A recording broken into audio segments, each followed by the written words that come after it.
Hello students, now we are starting our next part of this chapter, that is immunity. हमने जैसे disease के बारे में पढ़ा, कम्युनिकेबल डिज़ीज़ के बारे में पढ़ा, नॉन कम्युनिकेबल डिज़ीज़ के बारे में पढ़ा। अब डिज़ीज़ जब हो जाती हैं तो हम उनसे रिकवर भी कर जाते हैं, हालांकि कुछ जैसे हम एंटीबायोटिक्स हैं या कुछ एक पर्टिकुलर सर्टेन केमिकल्स हैं या ड्रग्स हम यूज़ करते हैं उन पर्टिकुलर डिज़ीज़ से उनसे क्योर होने के लिए। लेकिन कुछ बार कई टाइम्स में क्या होता है कि उन ड्रग्स के साथ साथ हमारी बॉडी की खुद की कैपेबिलिटी भी होती है कि वो उन डिज़ीज़ से फाइट कर सकती है और उनसे रिकवर कर सकती है। हमारी बॉडी के उसी कैपेबिलिटी को जिसमें वो डिज़ीज़ से फाइट कर सकती है और उन डिज़ीज़ से रिकवर कर सकती है, उस कैपेबिलिटी को हम बोलते हैं इम्यूनिटी। यानी कि हमारी बॉडी उन पैथोजन जो डिज़ीज़ कॉज कर रहे हैं उनसे फाइट कर सकती है, उन्हें किल कर सकती है और हमें डिज़ीज़ होने से रोक सकती है। इम्यूनिटी है, अगर हम इम्यूनिटी की टाइप की बात करें, इम्यूनिटी की बात करें, इम्यूनिटी है हमारे अंदर बाय बर्थ भी प्रेजेंट होती है या हम उसे आफ्टर बर्थ है वो एक्वायर भी करते हैं। बाय बर्थ इम्यूनिटी किस तरीके से प्रेजेंट होती है? बाय बर्थ जैसे इन्फेंट कोई भी यंग वन है, जब वो उसका बर्थ होता है तो उसके पास कोई इम्यूनिटी नहीं होती है, लेकिन कुछ एक ऐसे बैरियर्स होते हैं जो उसमें इम्यूनिटी की तरह काम करते हैं। उनमें फिजिकल बैरियर्स जैसे कि स्किन है, स्किन क्या करती है, बहुत सारे पैथोजेंस को अपने ऊपर ही ले लेती है, जर्म्स को अपने ऊपर ही ले लेती है और जैसे ही हम नहाते हैं या अपनी स्किन की सफाई करते हैं उस टाइम पे क्या होता है, वो जर्म्स वो रिमूव हो जाते हैं। तो स्किन क्या करती है, उन जर्म्स को और उन माइक्रो ऑर्गेनिजम्स को हमारी बॉडी के इंटरनल एनवायरनमेंट है उसको कांटेक्ट में आने से रोकती है। स्किन है तो वो एक फिजिकल बैरियर की तरह काम करती है। फिजियोलॉजिकल बैरियर्स क्या होते हैं, जैसे स्टमक में HCl रिलीज़ होना, सलाइवा है, वो सारे क्या करते हैं, फिजियोलॉजिकल बैरियर्स की तरह काम करते हैं, जो कि क्या करते हैं, जैसे सलाइवा है वो उसमें एंजाइम्स होते हैं जिसके आप टाइलेन एंजाइम्स सुना होगा। ओके, अब यहाँ HCl है, ये क्या करते हैं कि ये प्रॉपरली कोई माइक्रो ऑर्गेनिज्म है उसमें इनको किल करने की कैपेबिलिटी होती है। HCl है वो हाईली एसिडिक एनवायरनमेंट है वो प्रोवाइड करता है, तो एसिडिक एनवायरनमेंट है उसमें माइक्रो ऑर्गेनिज्म है सर्टेन वो सर्वाइव नहीं कर सकते, वो किल हो जाते हैं। सलाइवा है उसमें भी जो टाइलिन एंजाइम है वो भी काफ़ी हद तक उसकी जो एंटी बैक्टीरियल एक्टिविटी है वो होती है। ओके, सेलुलर बैरियर्स में क्या होता है कि हमारी बॉडी के अंदर बर्थ से ही कुछ एक ऐसी सेल्स प्रेजेंट होती हैं जैसे कि मोनोसाइट्स हैं, जो कि हमारी जितनी भी बॉडी सेल्स हैं, ब्लड सेल्स हैं, उनमें सबसे लार्जर साइज़ की सेल्स होती हैं ये मोनोसाइट्स हैं। या हमारी बॉडी में कुछ एक नेचुरल किलर सेल्स होती हैं जिनको हम NK सेल्स बोलते हैं। ये सेल्स क्या करती हैं कि इनके पास जनरली कैरेक्टरिस्टिक होती है कि कोई भी अगर इनको पैथोजन या फॉरेन सेल नज़र आती है तो ये उसको अपने अंदर कैप्चर करती हैं और किल कर देती हैं। ओके, इनके ऊपर सर्टेन बाइंडिंग साइट्स होती हैं, वहाँ पैथोजन बाइंड करता है और ये उसे किल कर देती हैं।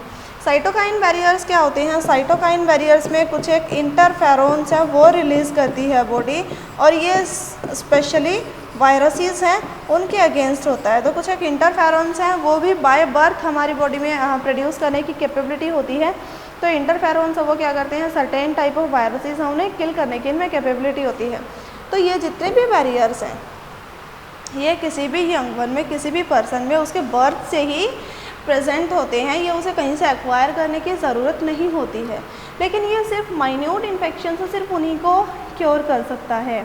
हाई इन्फेक्शन से या बहुत सारे ऐसे माइक्रो ऑर्गेनिजम्स हैं जो इन्हीं सारे बैरियर्स उनको क्रॉस कर जाते हैं और हमें डिजीज़ कॉज करते हैं।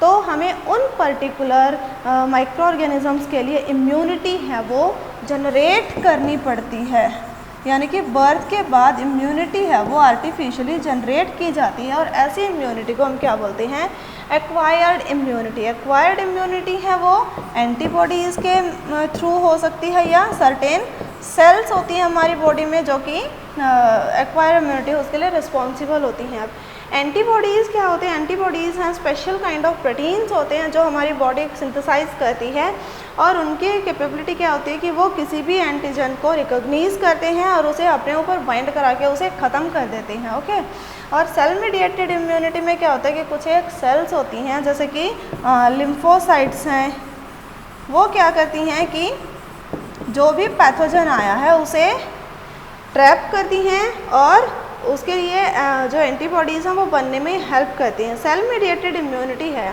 उसमें बेसिक हमारे पास 2 टाइप की सेल्स है वो इन्वॉल्व होती हैं। ओके, इसमें एक आता है हमारा टी सेल्स और एक आती है बी सेल्स, यानी कि टी लिम्फोसाइट और बी लिम्फोसाइट। टी लिम्फोसाइट है वो किसी भी पैथोजन को रिकॉग्नाइज करती हैं, जबकि बी लिम्फोसाइट है वो क्या करती हैं, उसके लिए एंटीबॉडीज़ हैं वो बनाती हैं।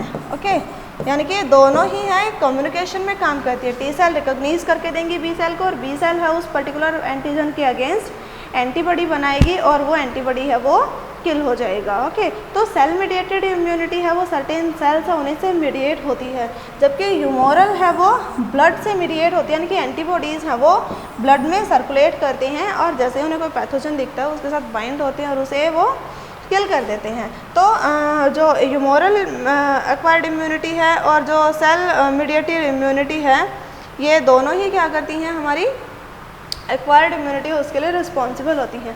अब एक एंटीबॉडी है, एंटीबॉडी में ऐसा क्या होता है कि वो एंटीजन्स को ख़त्म कर सकता है। अगर हम एंटीबॉडी है उसके स्ट्रक्चर पे आए तो एक एंटीबॉडी है वो 2 चेन से मिलकर बना होता है, जिनमें एक चेन है वो काफ़ी बड़ी होती है और उसको हम हैवी चेन बोलते हैं, और एक चेन है वो छोटी होती है जिसको हम लाइट चेन बोलते हैं। ओके, हैवी चेन और लाइट चेन है ये, इसमें अमीनो एसिड्स हैं उनकी नंबर के बेसिस पर होता है, यानी कि वो किस तरीके से अरेंज्ड है और अमीनो एसिड्स उनमें कितने प्रेजेंट है। ओके, लाइट चेन है वो साइज़ में काफ़ी छोटी होती है, जबकि हैवी चेन है वो साइज़ में काफ़ी बड़ी होती है।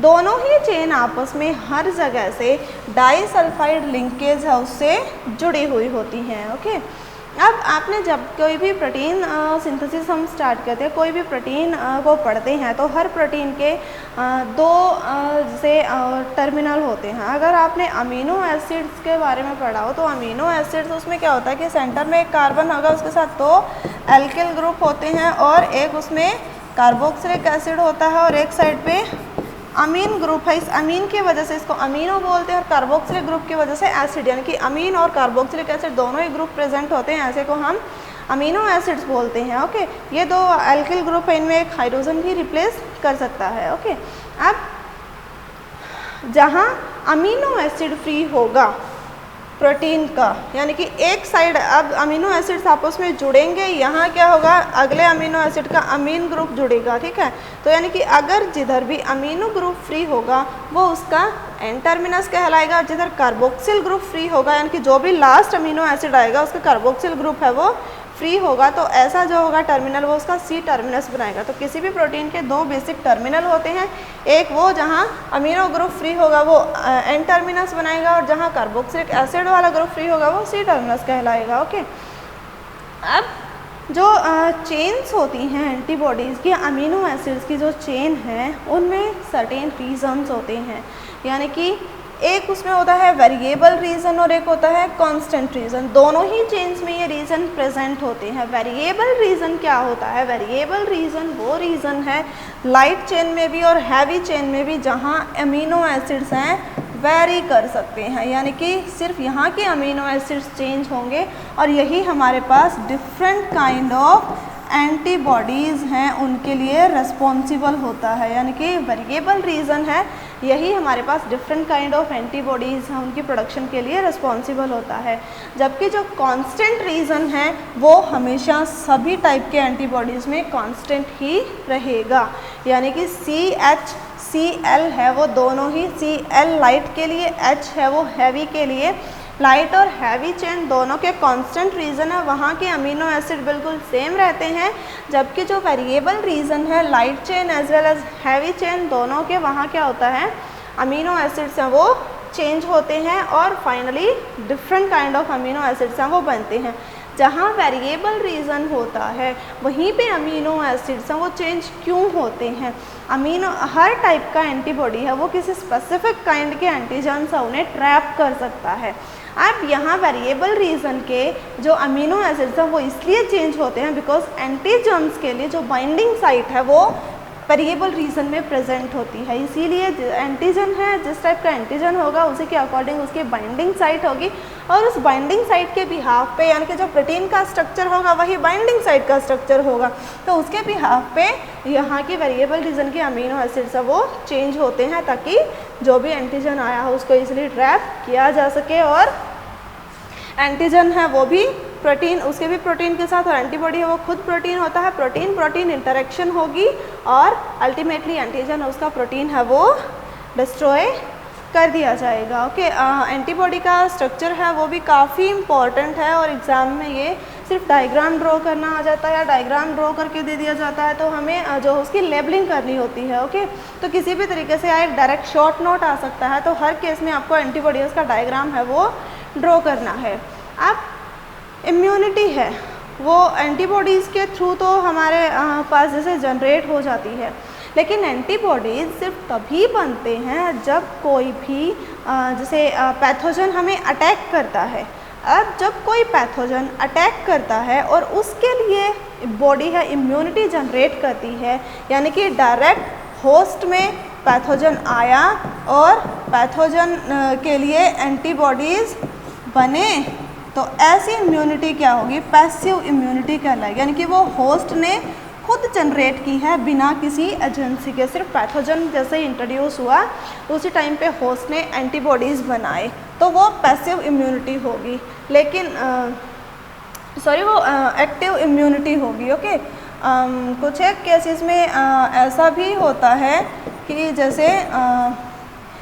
जैसे ही पर्सन है वो हम उसको इतना कैपेबल बना देते हैं कि अगर होस्ट आएगा तो जो पैथोजन है, जब पैथोजन अटैक करेगा ऑर्गेनिज्म को, तो उसमें क्या हो, उसके लिए एंटीबॉडीज़ है उसे बनाने ना पड़े, उसके पास ऑलरेडी एंटीबॉडीज़ हैं वो प्रेजेंट हो, यानी कि हम आर्टिफिशियली एंटीबॉडीज़ हैं वो प्रोड्यूस कराएं या एंटीबॉडीज़ हैं उन्हें जनरेट करें, वो इम्यूनिटी क्या कहलाती है, पैसिव। यानी कि इसको पैसिव इम्यूनिटी है उसको जनरेट किया जाता है किसकी हेल्प से, वैक्सीनेशन की हेल्प से। तो ये वैक्सीन क्या होता है, वैक्सीन एक्चुअल में पैथोजन ही होता है, पैथोजन है उसी को हम वैक्सीन के तौर पर यूज़ करते हैं, लेकिन यहाँ क्या होता है, पैथोजन की नॉन वायरुलेंट फॉर्म को यूज़ किया जाता है। अब वो नॉन वायरुलेंट फॉर्म क्या होती है, जो डिजीज़ कॉज नहीं करती।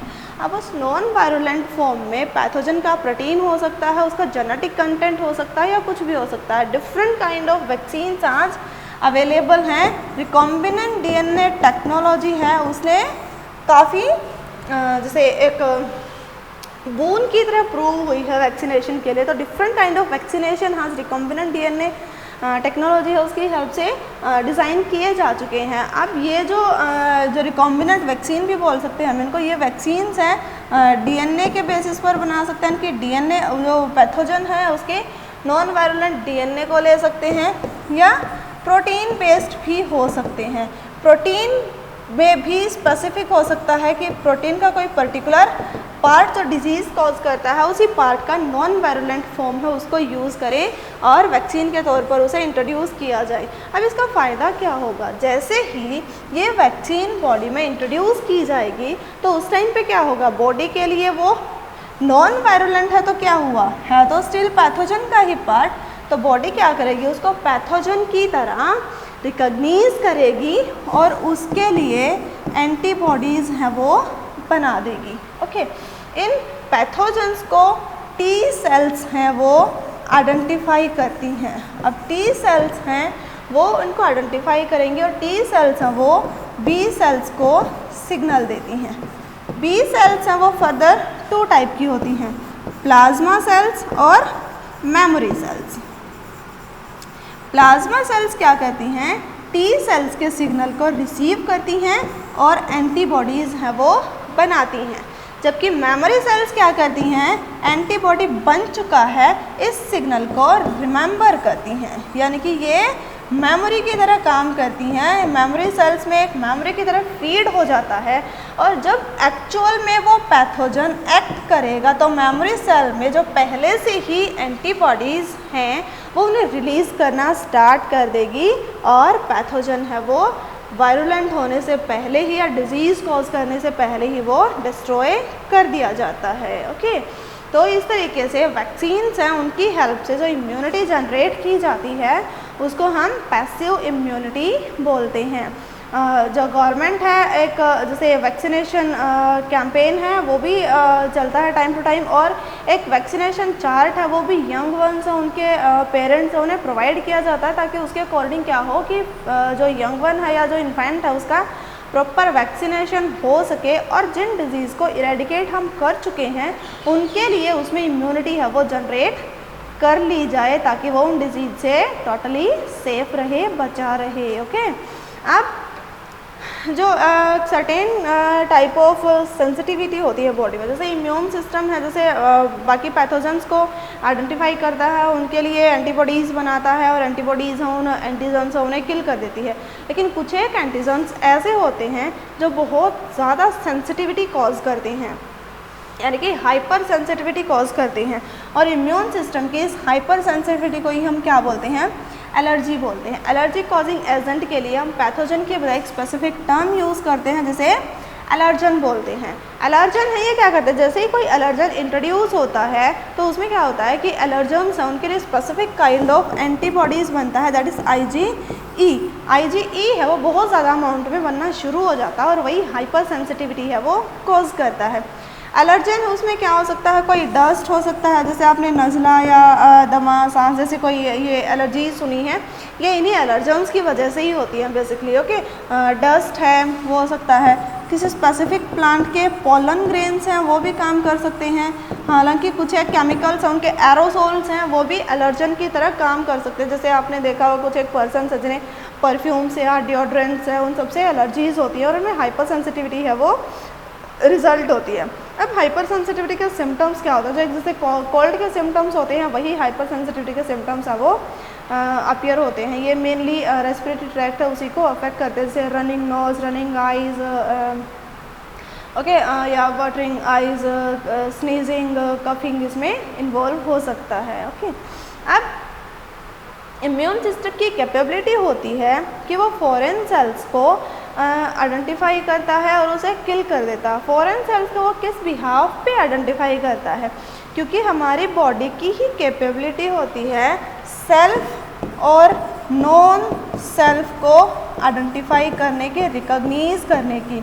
लेकिन कुछ एक केसेस में क्या होता है कि या तो जेनेटिक रीज़न से या किसी और एनवायरमेंटल फैक्टर की वजह से बॉडी क्या करती है, सेल्फ और नॉन सेल्फ में डिस्टिंग्विश नहीं कर पाती, और वो क्या करती है खुद की जो सेल्फ की सेल्स हैं, नॉन सेल्फ के साथ साथ सेल्फ सेल्स हैं उनके लिए भी एंटीबॉडीज़ है वो बनाना शुरू कर देती है, और सेल्फ सेल्स हैं उन्हीं को किल करना शुरू कर देती है। ओके, इस पर्टिकुलर को डिसऑर्डर को हम बोलते हैं ऑटो इम्यूनिटी।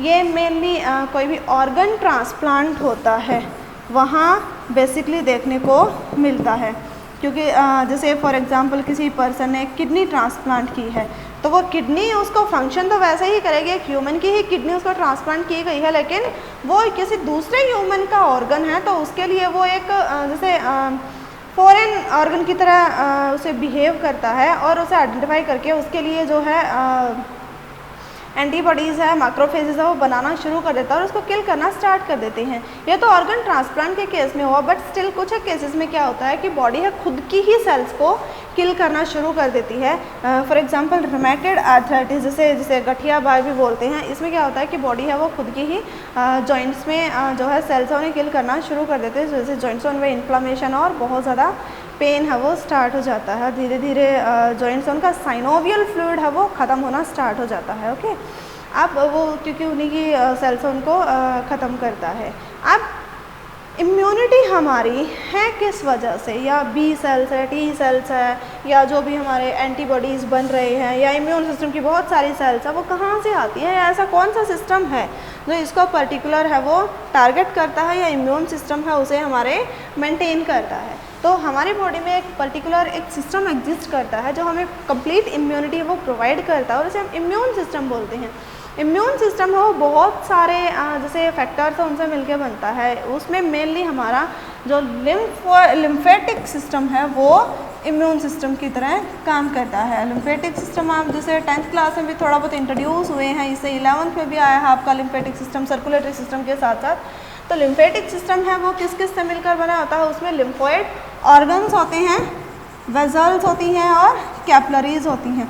लिम्फोइड ऑर्गन्स, इनका सबसे मेजर रोल होता है हमारी इम्यूनिटी है वो प्रोवाइड करने में। जो सबसे लिम्फोइड ऑर्गन में सबसे इंपॉर्टेंट आता है वो होता है बोन मैरो, बिकॉज हमारे जितने भी टाइप की ब्लड सेल्स हैं वो बनती कहाँ हैं, बोन मैरो में। और इम्यूनिटी के लिए जो सेल्स रिस्पॉन्सिबल है वो कौन सी होती हैं, WBCs हैं, वो भी क्या होती हैं, बोन मैरो में ही बनती हैं। तो सबसे इम्पॉर्टेंट क्या होगा हमारा, बोन मैरो होगा। ओके, अब बोन मैरो में भी क्या होगा कि जैसे WBCs हैं उसमें हमारे पास एक टर्म आती है लिम्फोसाइट्स, या एक स्पेसिफिक काइंड ऑफ सेल्स होती हैं जिनको हम लिम्फोसाइट्स बोलते हैं। अब ये लिम्फोसाइट्स हैं वो दो टाइप की होती हैं। दो टाइप की वो किस बिहाफ पे होती है, जितनी भी सेल्स ब्लड की बनती हैं वो बोन मैरो में बनती हैं और बोन मैरो में ही मैच्योर हो जाती हैं। ओके, यानी कि वो एक्टिव ही बोन मैरो में ही हो जाती हैं। लेकिन कुछ एक टाइप की सेल्स ऐसी होती हैं लिम्फोसाइट्स में जो कि बोन मैरो में मैच्योर नहीं हो पाती हैं। लिम्फोसाइट्स की जो बेसिक टाइप होते हैं उसमें क्या होता है, T सेल्स और B सेल्स। B सेल्स हम उन लिम्फोसाइट्स को बोलते हैं जो कि बोन मैरो में बनती हैं और बोन मैरो में ही मैच्योर हो जाती हैं, यानी कि इनमें एंटीबॉडी प्रोडक्शन की कैपेबिलिटी है वो बोन मैरो में ही जनरेट हो जाती है। ऐसे सेल्स को हम B सेल्स बोलते हैं। हालांकि कुछ एक टाइप के लिम्फोसाइट्स है वो क्या होता है कि थाइमस में आके वो मैच्योर होती है, तो इसलिए थाइमस है वो भी एक लिम्फोइड ऑर्गन की तरह काम करता है। और ये थाइमस में आके मैच्योर होने के बाद ये जो सेल्स थाइमस में मैच्योर होंगी वो T सेल्स कहलाती हैं, और थाइमस में आके मैच्योर होंगी और तब जाके ये किसी भी पैथोजन है उसे रिकॉग्नाइज करने की कैपेबिलिटी है उसे अटेन करती हैं और अल्टीमेटली B सेल्स उन्हें सिग्नल स्टार्ट ये करती हैं। ओके, अब बोन मैरो में हमारी सारी ब्लड सेल्स बनती हैं और लेकिन वो ब्लड में ही प्रेजेंट होती हैं, तो उसको एक पर्टिकुलर अलग सिस्टम में अरेंज कैसे किया जाता है, लिम्फेटिक सिस्टम है वो जनरेट कैसे होता है। हमारी ब्लड से इन लिम्फोइड ऑर्गन्स की जो सेल्स हैं या जो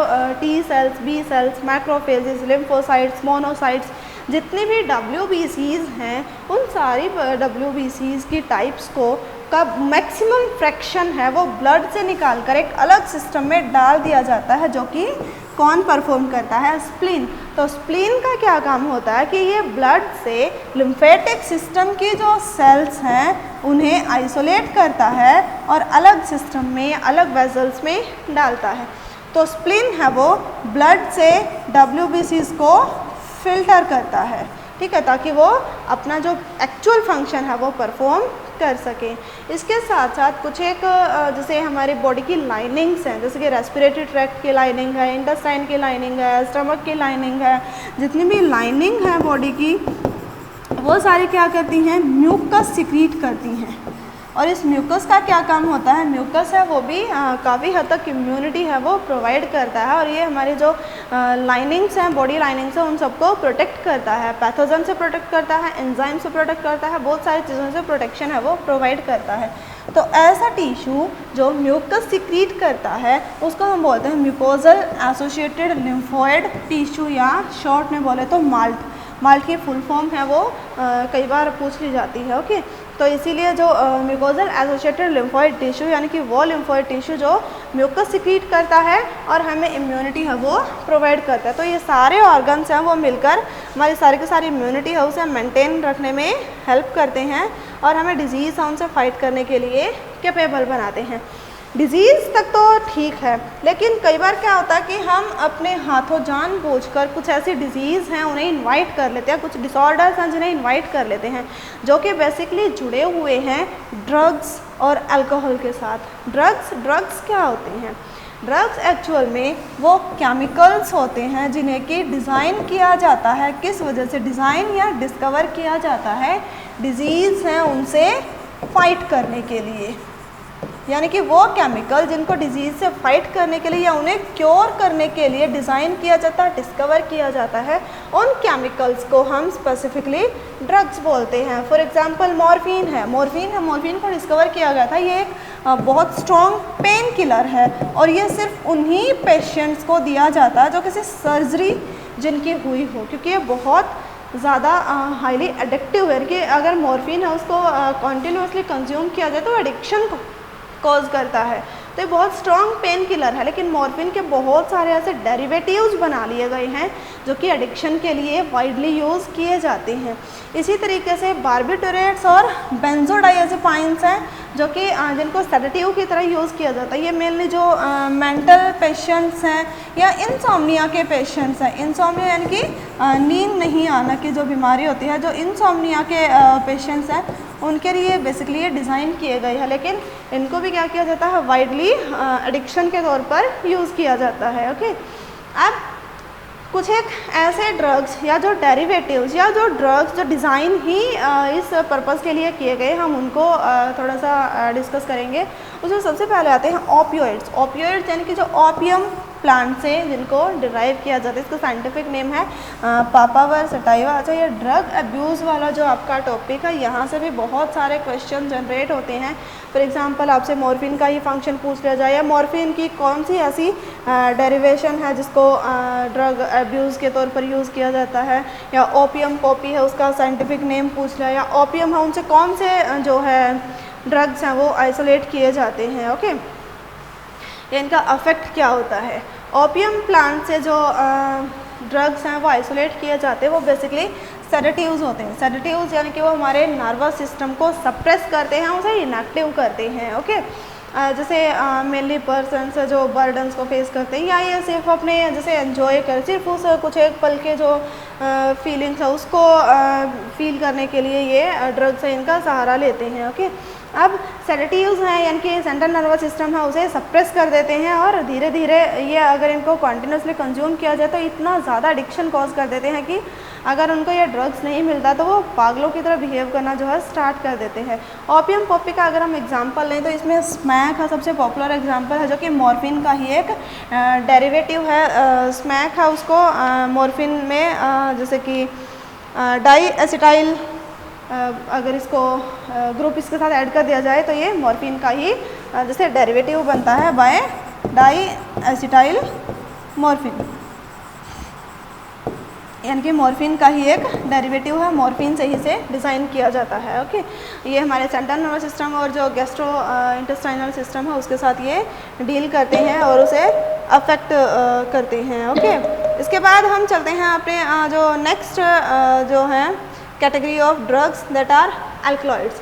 अल्कलॉइड्स यानी कि जो कोका प्लांट से ऑब्टेन किए जाते हैं। कोका प्लांट है, उसका साइंटिफिक नेम है एरिथ्रोजाइलम कोका, और इससे जो मोस्ट वाइडली जो ड्रग इससे आइसोलेट किया जाता है वो आता है कोकीन। ओके, कोकीन है ये सेंट्रल नर्वस सिस्टम और कार्डियोवैस्कुलर सिस्टम है उसको अफेक्ट करता है और ये बहुत ज़्यादा स्टिमुलेट कर देता है। कोकीन है उसकी कंजप्शन है वो इजीली पर्सन को जैसे फॉल्स वेलबींग की जो फीलिंग देती है, जैसे उसे फील होता है कि बहुत ज़्यादा एनर्जेटिक हो गया है पर्सन के, बहुत ज़्यादा स्टिमुलेटरी एक्शन होता है इनका। ये हमारे जो कार्डियोवैस्कुलर सिस्टम है यानी कि हार्ट जो सर्कुलेटरी सिस्टम है उसको बहुत ज़्यादा एक्टिवेट कर देते हैं और हार्ट बीट्स हैं वो बढ़ जाती है, तो इसीलिए पर्सन है उसको फील होता है कि वो बहुत ज़्यादा एक्टिव है और बहुत ज़्यादा एनर्जेटिक अपने आप को फील करता है। और ये सेंट्रल नर्वस सिस्टम पे इनका इम्पैक्ट रहता है कि अगर कोकीन है उसको रेगुलर कंज्यूम किया जाए तो सेंट्रल नर्वस सिस्टम है वो उसका जो है आदी हो जाता है, मीन्स उसको एडिक्शन कॉज करता है और ये न मिलने की फेज में पर्सन है वो फेंट होने जैसी सिचुएशन है उसको फेस करता है।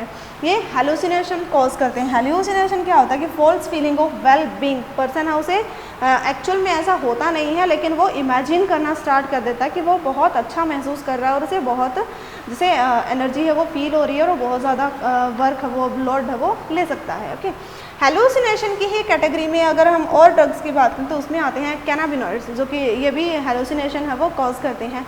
कैनाबिनॉइड्स है वो कैनाबिस सटाइवा प्लांट है जिसको हम कॉमनली भांग बोलते हैं, उससे जो ये डिराइव किए जाते हैं। भांग में भी इनको इन्फ्लोरेसेंस है, बेसिकली इन्फ्लोरेसेंस को यूज़ किया जाता है ये ड्रग्स हैं वो डिज़ाइन करने के लिए। अगर हम कैनाबिनॉइड्स हैं उनके कॉमन एग्जांपल्स की बात करें तो इसमें हशीश, चरस और गांजा जो कि भांग से ही उसके इन्फ्लोरेसेंस से ही निकाले जाते हैं। कुछ एक स्पेसिफिक हैं जो सिर्फ फीमेल इन्फ्लोरेसेंस है उसी से निकाले जाते हैं। ओके, अब ये भी क्या है कि central nervous system addiction cause करते हैं और ये भी हेलुसिनेशन यानी कि false feeling of well being है वो प्रोवाइड करते हैं, लेकिन रेगुलर कंजप्शन है इनका वो भी क्या करता है कि एडिक्शन कॉज करता है और पर्सन है धीरे धीरे इनके बिना नहीं रह पाता है। ओके, अब स्मोकिंग है वो भी एक जैसे एडिक्शन ही है। स्मोक जो पर्सन स्मोक करते हैं वो मेनली टबैको को कंज्यूम करते हैं और टबैको में भी निकोटीन जो है वो एडिक्शन कॉज करता है। निकोटीन है वो एडिक्शन कॉज करने के साथ साथ कैंसर भी कॉज करता है, ये कार्सिनोजन होता है। इसलिए जितने भी स्मोकिंग के लिए जैसे सिगरेट्स हैं उन सब के पैकेट्स पे लिखा हुआ भी होता है, स्पेशली उन पे वार्निंग भी दी होती है कि निकोटीन है या टबैको कंजप्शन है वो कैंसर कॉज करता है। टबैको को स्मोकिंग के साथ साथ कई इसको जैसे ओरली टबैको से चिविंग भी करते हैं, इनके चबाया भी जाता है, तो इसे माउथ और लंग कैंसर है वो कॉज करता है। निकोटीन है वो एक और इफेक्ट, बहुत बुरा इफेक्ट डालता है हमारे एड्रीनलिन बैलेंस। एड्रीनलिन यानी कि हार्मोनल बैलेंस जो कि एड्रीनल ग्लैंड से रिलीज़ होता है और इसकी वजह से पेशेंट है उसको हाई ब्लड प्रेशर है वो फेस करता है। ब्लड प्रेशर बढ़ता है और ब्लड प्रेशर बढ़ता है यानी कि हार्ट रेट है पर्सन की वो भी बहुत ज़्यादा बढ़ती है, तो ये स्टिमुलेटर की तरह काम करता है। तो जैसे जो पर्सन है प्रेशर है उन सबको टॉलरेट करने के लिए स्मोकिंग का सहारा लेते हैं, तो उन्हें जैसे उस सिचुएशन से उस टाइम के लिए वो थोड़ा सा रिलैक्स फील करते हैं, बट एक्चुअल में ऐसा होता नहीं है। अगर हम टाइम के साथ देखें तो उसके इफ़ेक्ट इतने ज़्यादा एडवर्स होते चलते हैं कि फिर उनसे रिकवर हो पाना बहुत मुश्किल हो जाता है।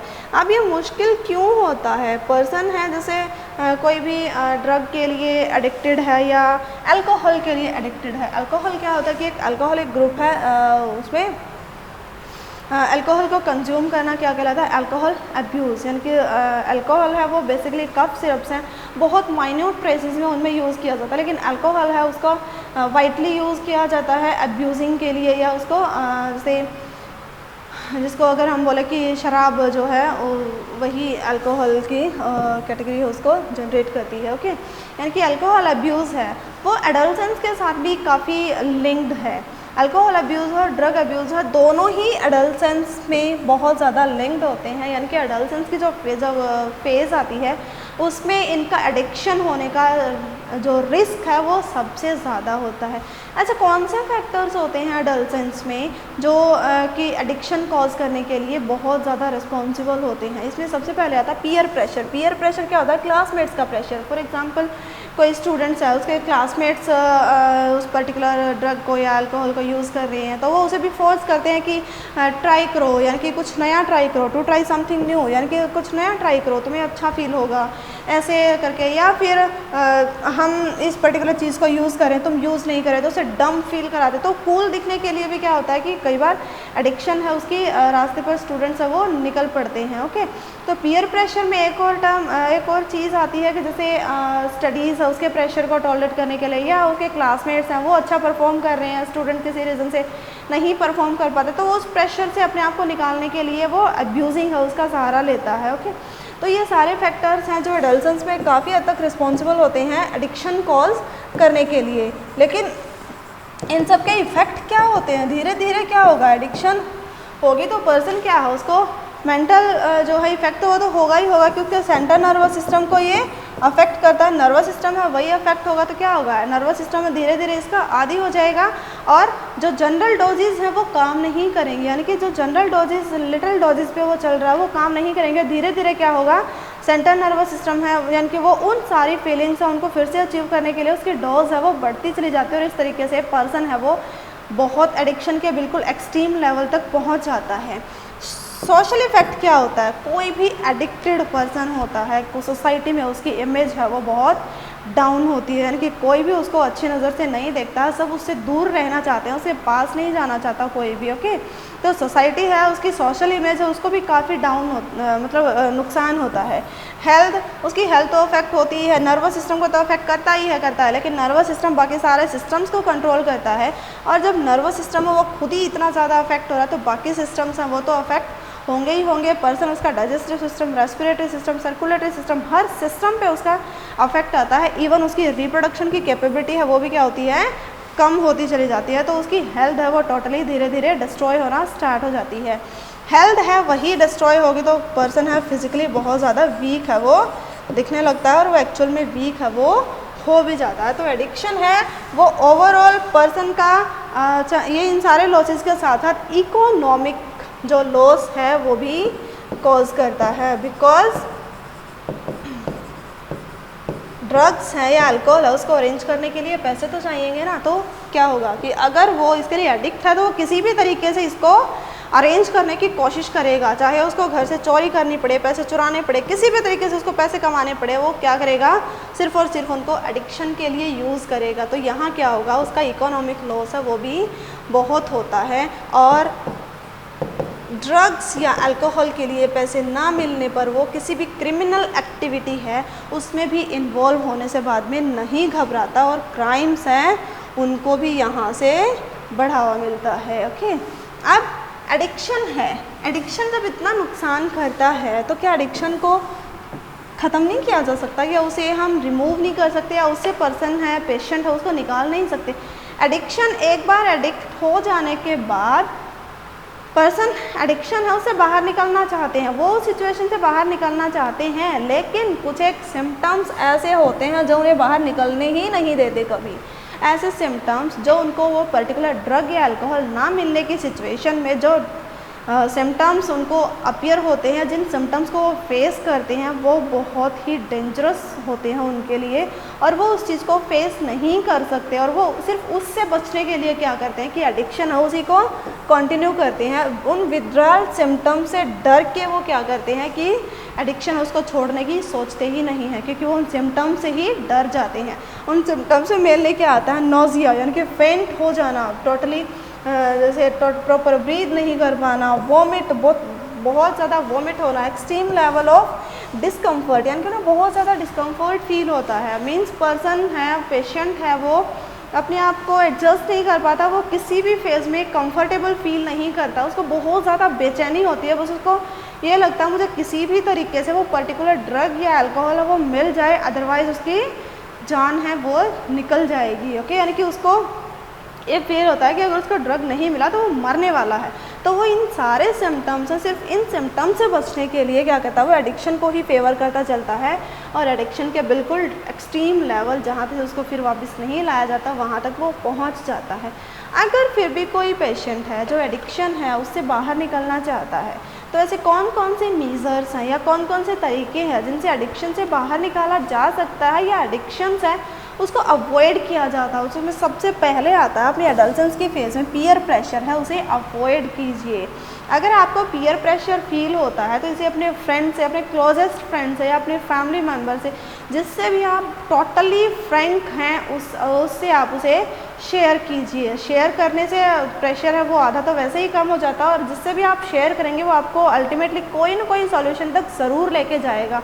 तो पीयर प्रेशर की वजह से एडिक्शन में जाने से बचें। Education and counselling, school level पे स्टूडेंट्स हैं उनकी प्रॉपर एजुकेशन उनको प्रोवाइड की जानी चाहिए, ड्रग्स की, अल्कोहल की, उनकी कंजप्शन के बारे में, उनके इफ़ेक्ट्स के बारे में, और स्पेसिफिकली ये विथड्रॉल सिम्टम्स जिनके डर के वो एडिक्शन को छोड़ना ही नहीं चाहते, उन सब के बारे में उन्हें एजुकेट करना चाहिए। और स्टूडेंट्स हैं या कोई पर्सन है जो इस एडिक्शन की ओर अगर कोई जा रहा है तो उसके टाइमली उसको आइडेंटिफाई करके प्रॉपरली उसकी काउंसलिंग करानी चाहिए, ताकि धीरे धीरे क्या हो उसको उस पर्टिकुलर सिचुएशन है उसे बाहर निकाला जा सके। इसके लिए हम पर्टिकुलर पर्सन है उसके पेरेंट्स और फ्रेंड्स, उसके क्लोजेस्ट फ्रेंड्स हैं, उनसे भी हेल्प ले सकते हैं कि उसमें जितना ज़्यादा हो सके उसकी हेल्प करें, उससे पोलाइटली बिहेव करें, जितना हो सके उसे उन डिस्कम्फर्ट वाली फीलिंग्स है उनमें भी कंफर्ट फील कराने की कोशिश की जाए, ताकि वो उन विथड्रॉल सिम्टम्स से डर के एडिक्शनों से बाहर निकलने से घबराए ना। Okay, looking for danger sign यानी कि जैसे ही हमें लगता है कि कोई पर्टिकुलर पर्सन है वो एडिक्शन की राह पर निकल गया है, यानी कि वो एडिक्शन है उसकी ओर जा रहा है, तो उसके जो बेसिक प्रिमिटिव साइंस हैं उनके बेसिस पर हम क्या करेंगे, उसकी काउंसलिंग है उनके मदद से हम क्या कर सकते हैं, उसको एडिक्शन है उसमें जाने से रोक सकते हैं। और क्या कर सकते हैं कि हम कुछ एक ऐसे मेडिकल जैसे ड्रग्स हैं वो डिज़ाइन किए गए हैं जो कि इन पर्टिकुलर ड्रग्स और जो अल्कोहल है उनकी अब्यूजिंग को रोकने में हेल्प करते हैं, तो हम उसको उस मेडिकल ट्रीटमेंट पे रख सकते हैं। प्रोफेशनल जो इस फील्ड में काम करते हैं हम उनसे रेगुलर टच में रह के उसकी काउंसलिंग करा के कॉन्टिन्यूसली उस पर्टिकुलर पर्सन है उसको डैमेज होने से, डिस्ट्रॉय होने से रोक सकती हैं। तो बच्चे यहाँ आपका जो 8th चैप्टर है इसके साथ वो कंप्लीट होता है। आप जो वीडियोस हैं इनको ध्यान से देखिए, अच्छे से सुनिए। कहीं कोई भी आपको इशू आता है, कोई भी प्रॉब्लम आती है तो आप मुझसे उसी टाइम पे कांटेक्ट है वो कर सकते हैं।